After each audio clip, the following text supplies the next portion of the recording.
Tay Marker, Knives Out 2, Glass Onion Review. Let's get right to it, guys. Action! Angela, what review are you reviewing today?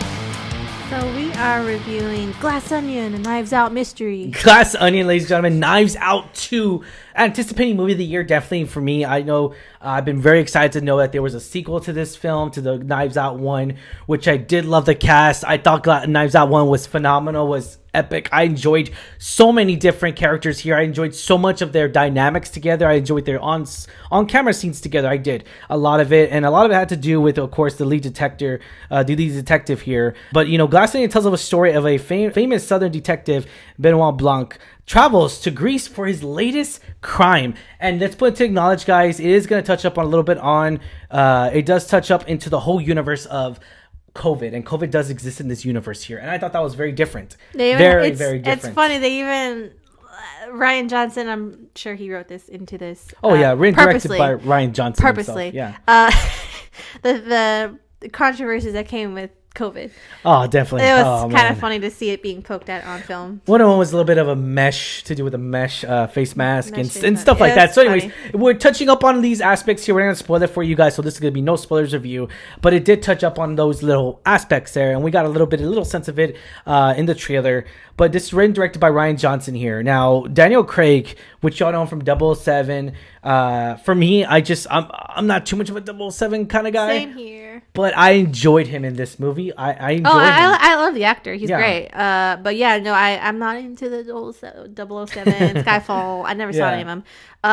But gosh, he makes such a great detective. Gosh, he's so smart. And yeah, the whole cast in this film was another poetic test to Rian Johnson. It really was. It was a jam-packed, A-list star-packed cast. It's crazy how one director could get so many different people to come in and give us a different form of their acting skills. Edward Norton, though, he does amazing job. Yeah. Edward, all of them, like Edward Norton, Leslie Odom Jr., Kate Hudson, Dave Bautista. Even Dave Bautista. So Dave Bautista actually came out in an interview real quick, and he did a little bit of backstory. He actually said he's done doing drags. He doesn't want to do those drag type of roles. But he did praise giving to the roles that he did with this movie, saying, I want to do more movies like this. Mm-hmm. And this proves something. This proves that he's got somewhere to go. He has a little bit of potential here. And my favorite, of course, Janelle Monáe. Love her. We did also get Catherine Hahn as well, which we know from. But go on with Janelle Monáe. She is such a great actress. I love her. Hidden Figures was the bomb. I love her. And she's such a great singer too. So to see her in this film with all the other cast, they were so great. So one of the things, I remember seeing Knives Out, and it was pretty good. But I didn't know what to expect from this movie. You know? So right off the bat, we get murder mystery, right? Yeah. It's like literally in the title. It's exactly Knives Out mystery. Yeah. So I love murder mysteries. Who done it? We got Who did it? Clue. Right. So Clue. Right. So almost like the Oriental Express. Yeah, the Orient Express. Yeah. So I love movies like that where the detective has to solve it, and they do it so brilliant fashion. We're arguing oh my god, it's him. Oh my god, no, it makes sense. Him. Yeah. No, this is. It's too obvious if it's him. And it's it does if the movie invokes that debate. Yeah, definitely. During the movie, it does its job. Because we can do that. We're at home. We watch it at home. But I gotta say, this pleasantly surprised me. I wasn't sure. I was a little hesitant because sequels are not always the best. Live up to the first ones. Yeah. So I was kind of hesitant going into this, but I was greatly surprised. This was such a greatly done film. I love what Rian Johnson did with this. The cast did such a well done performance, in my opinion. Yeah. What do you think? Yeah, so I mean, first and foremost, Kate Hudson did I loved Kate Hudson's character because she was so obnoxious, so annoying, and spoke her own truth in a weird way. She twisted it in its own perspective here, and I love that because we get to see so many people were like, I just say it how it is, and we hear that I liked how Rian Johnson purposely done. He implemented all the sayings that we've heard of in during COVID, during all this, so many different memes, so many different sayings, and I felt like it just really corresponded well with this movie. I felt like he embroidered it in here to say, hey guys, remember this saying? Hey guys, remember this? I love that. That was good. All those things that like have been controversial in the past, few years are kind of like in this subtly, like like you're like, I see what you did there. And it does justice to it. It really does. Even other movies, it just and with Rian Johnson in here, he really everyone knows how vocally I am about The Last Jedi. Everyone knows. Rian Johnson did direct Last Jedi. I don't hold him accountable. I hold Catherine Kennedy accountable for my own personal reasons, whatever the case may be. If you enjoy Last Jedi, that's cool. But when Rian Johnson came out with Knives Out, I was very surprised how amazing it was, how directional it really was. It was very directed, and then after the fact that he did come out and Catherine Kennedy came out like, well, he can only have control for this amount, like this leg room, and because we can only go so far with this story, and we didn't even have a story. We just told Rian Johnson, well, you go within this limit, but that's it. But even though there was no planned out thought, and even Rian Johnson came out and said there's no planned out thought, it felt like they were winging it with Last Jedi. And we see that a lot in the film. In my own perspective, we do. A lot of logic doesn't make sense in it. But when Rian Johnson came out with Knives Out, I was like, holy crap, this is him going all in, showing us a directional film, showing us what he can do with the cast, even nobodies, even certain supporting roles here, and actually change it up, show us a different film. And like, again, I enjoyed this. I really did. I enjoyed the first one. Now going with this one and everything, to know that how a stellar cast he was getting, it wasn't, I'll say this movie was good. It was very, very good. I had a great time with it. Was I laughing? Was I giggling? Was I yelling at the TV some of the times where it's just like, it's him? Yes. Hell yes, I was. But it's not as good as the first one. I'll say that. I disagree with you. You disagree? Okay. Tell me why you disagree. I'm probably going to get a little bit more. Okay, I think there were more. I think the reason why I liked the first one more, for me, was because there were more assholes in the first one than there were in this one. And I got to say, I like the cast on this one better. Okay. All right. In my opinion, I do. I really do. That's fine. Hey, it's funny because I love Edward Norton. Everything he's in, I love him in. And I love him as Incredible Hulk. Leslie Odom Jr., Edward Norton, Kate Hudson, Janelle Monáe, Dave Bautista. I just love this cast better than I love the first one. True. Okay. That's your. But that's just my. I'm sure I'm gonna get a lot of hate for it. I'm sorry. Yeah. But that was my opinion. As far as the outcome goes, as far as the way the storytelling goes, I thought the first story was better suited. That's just my take here. All right, that's your prerogative. But was this the film we deserved?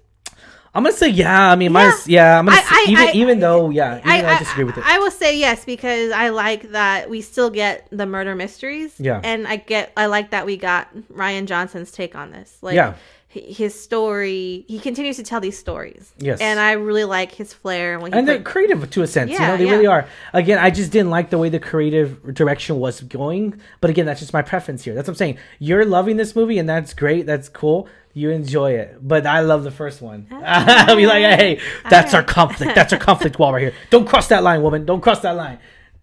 Okay. But yeah, I think it is the film we deserve, to be honest. Yeah. I do. Okay. Rating 1 out of 10, 10 being the highest. Now, I'm going to go a little bit lower rating than you.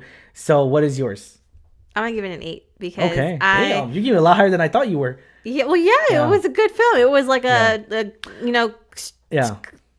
whodunit, and it surprised me because there were things in there because we do our best to, once you start kind of figuring out it's a murder mystery, who did it, right? Once the story starts unfolding, you immediately start being like, who could it have been? Who had the motive? I bet it's this person. I bet it's that person. I bet this is gonna happen. And there, as predictable as some things were, there were a lot of surprises that surprised me. I was watching, I was like, oh, no, like, oh my gosh, I was gasping because it was like it unfolded this thing that we never knew, right? Yeah, this outcome. So when a film does that to me, I gotta say it's pretty surprising. In a world that we live in where films are getting more predictable. Yeah, the fact that this was able to surprise me, I enjoyed that a lot. Yeah, for the first and foremost, I give it to Rian Johnson because it's as far as besides The Last Jedi, I felt like this movie and all in his recent films with Knives Out, Knives Out 2, I feel like that he has really not made a predictable film. I would say when it comes down to like the whole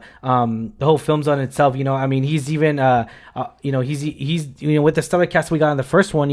I didn't feel very predictable at all in the first one. Neither did I the second one. So that's really good to know that he kept me guessing. That's really good. Because, again, we go to movies where, like, that's so predictable. We knew that was going to happen. Yeah, we knew that.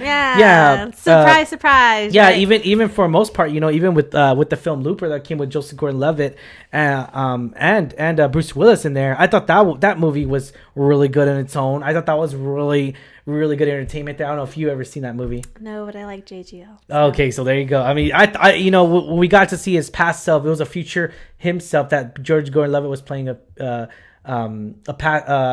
past self, and then Looper, Bruce Willis was his future. But anyways, not to get into perspective there, but yeah, just to talk about Rian Johnson again, he does really good at those time lapses. He does really good at the murder mystery, and he's good. He's a good storyteller. I'll give him that. I really will.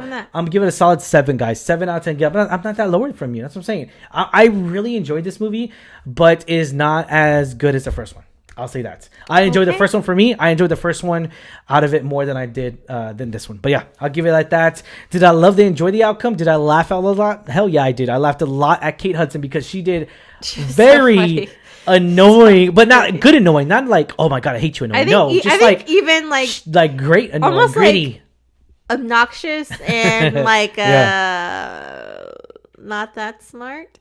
Kind of like oblivious to a lot of things. Yeah. Her character was just so funny. Same thing with Dave Bautista. He was an influencer. Oh my God, yes. So funny. So much of those like cringe. You just so much poking fun at like our culture now. Definitely. But we do recommend this movie, guys. Obviously, we give it a higher above than average rating. Check out this movie. Question is for you: what did you think of this movie, guys? Of the Rian Johnson sequel to Knives Out? Knowing when Netflix, how much they paid, so many $1 million here. They paid so much money. We're only going to get another one after this, so definitely be on the lookout for that as well. And if you haven't already, like, share, subscribe, guys. But once again, tell us, what did you think of Knives Out 2, a Knives Out mystery, Glass Onion, a Knives Out mystery? Put a question out. If you have any questions, or if you have any like let us know in the comments down below. Maybe you're like, guys, what are you talking about? You guys are crazy for liking Knives Out and Knives Out 2. But again, I guarantee you, the majority of the audience did like Knives Out 1.